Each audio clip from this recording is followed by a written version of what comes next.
Monsieur le ministre, c'est un peu l'heure de vérité, ces amendements, pour vous. Est-ce que la démarche du gouvernement est sincère, franche, objective, un peu rigoureuse, ou est-ce que ça n'est vraiment qu'un tripatouillage? Or, ces amendements, je ne partage d'ailleurs pas l'esprit de tous, mais si certains sont adoptés, ils clarifieraient les choses.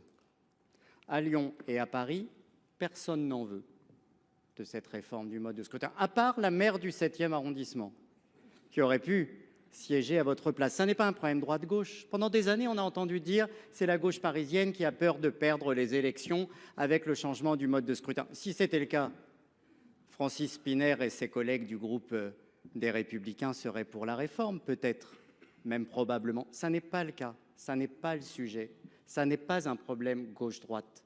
C'est une question de démocratie locale parisienne et de l'intérêt des Parisiens dans l'action publique de Paris. Ce sont plus de 2 millions d'habitants, c'est une ville et un département.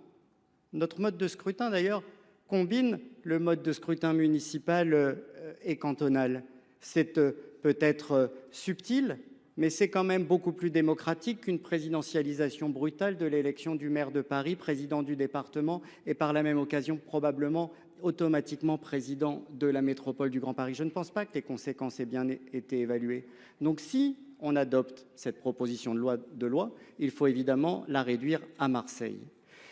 Et puis enfin, tout a été argumenté par le gouvernement, ou une partie du gouvernement, par le président de la République aussi sur le même mode de scrutin dans toutes les communes de France. Alors dans ce cas-là, il faut une prime majoritaire de 50%.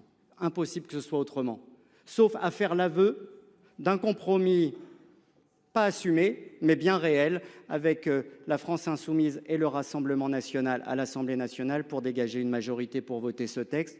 On verrait ce que le Conseil constitutionnel en penserait, mais je pense qu'il est temps vraiment justement de conclure sur le sujet en passant à une même prime majoritaire dans toutes les communes de France. Merci. Dans ce cas.